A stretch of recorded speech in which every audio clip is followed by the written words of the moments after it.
and welcome to another Dawn and Julia Create. So Dawn has set the challenge for this one and she has asked us to make 3 cards using only watercolours and a black pen. So this could be fun. Shall we just get started? So I am working with my Kuretake Gansey Tambi paints. I love these paints. They are a gorgeous paint. They are almost a mix between a watercolour and a gouache. They're really quite opaque, and despite having had these for many years, I have not yet swatched them out, which is quite shocking. I think I went through a time period that I just wanted to play with my paints rather than swatch them, but it's really not good. You should swatch. As you can see, whilst I was swatching, little Miss came in and had to inspect it, so I had to stop her from, like, you know, drinking the paint water. So once she'd had a little inspect, we finally got back to doing what we were meant to be doing. I've also got 2 things of water out there. Because when you're doing proper watercolour, you're supposed to have 2. One to get the bulk of the paint off in the first rinse, and then to give it a second rinse. So I'm just sort of zooming in so you can see the difference between the 2 water pots and why this is necessary. So because we were focusing on making cards purely out of watercolour today, I thought I'd be a good girl and do it properly. And it did make a difference, I have to say. So, you know, hence why you should follow these tips from watercolour experts. I am not one of those, but I have heard that tip. So just finally finishing off with the whole swatcheroony thing so that I have the colours that I need for doing my project. Now it's quite bright, this, and it hasn't shown up overly well, but I promise, you know, we will sort that very soon. I'm going to try one of these trending things that I have seen many times, which is people doing sort of bubbles or baubles by creating a ring of watercolour. So I just sort of put some out on my wet palette there, and I have sort of almost used it as a stamp.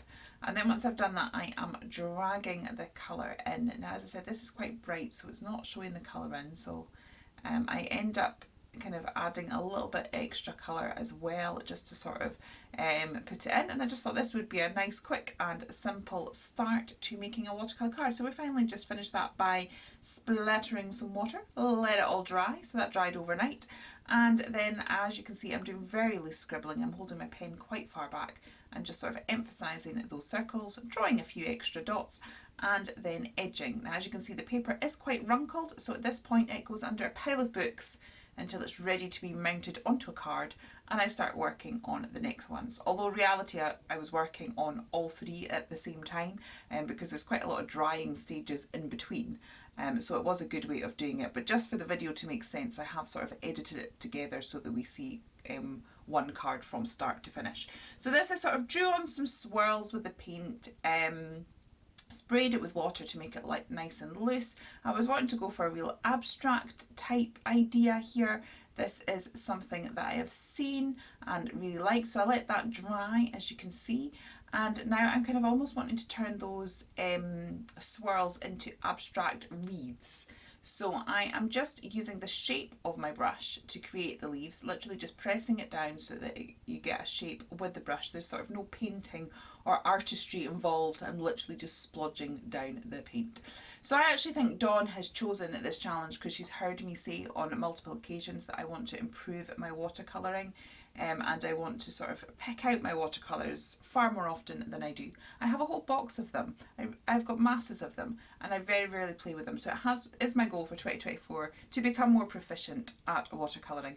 And I think Dawn knows that, so she has made me start off as I mean to go on, and made me pull out my watercolours. So I added some swirls there using a rigger brush. Then I had this sort of idea that I could have a rainbow of splodges going up. We really didn't like that, so we brought in some water and sort of merged that together. So instead of splodges, we have a colourful, watery background that is going to stand out from the sort of very abstract wreath kind of things. This was the project that I was the most unsure about as I was doing it.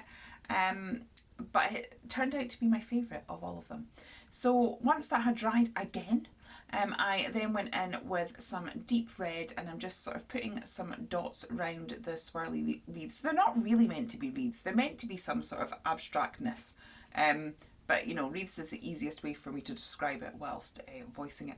And then I just sort of emphasise all those bits by scribbling, again, very, very loosely. With my pen. I'm holding my pen quite far back, so we're not getting accurate detailed drawings. It is literally just scribbles, and it just helps to emphasise. Now, Dawn only let us have a black pen. I wished we could have had a white pen too. I also wish that we could have had sentiments. I'm not gonna lie, I may end up on the naughty step at the end of this video. Just saying, I was kind of wrestling with the thought of being on the naughty step the whole time I was making these, going, these are really pretty backgrounds, and I love them as pretty backgrounds, but I just felt like they needed something else. And I reckon Dawn will actually be the same. I reckon she'll be like wishing that she'd put sentiments on the list. So yeah, I was kind of wrestling with that. But you know, whilst I was wrestling with that concept, I move on to my third card. Now this looks a bit strange at the minute. I have actually put water down already in various sort of circles, yes, circles, and sort of tree pointy shapes. We are painting trees here. I know it doesn't look like it, but this is the direction we are going. Watercolour, when you actually put the water on it, it will only travel as far as the water goes. So you get a lot of nice movement, but you also get control. So I had this sort of idea of these ethereal, colourful trees that will just sort of, yeah, that's what I was going for. So I tried this technique in Alive a little while ago, where we just put sort of splodges of paint in a line, and I was doing this to create a little bit of grounding. So I put the colour down first, then add lots of water and let it just move and do its own thing. So it's going to look a bit more like trees now. We're going to get some little trunks drawn in. Now actually, I was talking about the other one being my favourite. This one was the one I was the most confident about whilst I had the idea in my head, and it actually turned out to be my least favourite one. I think I wish I had gone for more colour, or that we could have had coloured pencils. Actually, I just wish that Dawn had let me expand my list. I could have done with a white pen, coloured pencils and sentiments, just saying. So I tried to add in some detail here with gold paint and using a rigger brush. I kind of wish that I hadn't gone for gold and that I'd gone for maybe some pinks or purples as a better contrast. I think it just looks a bit meh, to be honest.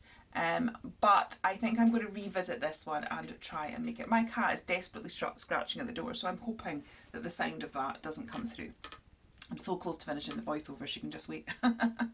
As you can see, she interferes quite a lot. So here we are. Here are the 3 cards, and they look lovely. That is how they should be, and this is after I visited the naughty step, and they look so much better. But I'm thinking the fact that they're Dawn's sentiments, I will get away with it. Please do go and visit Dawn, and I will see you all next time.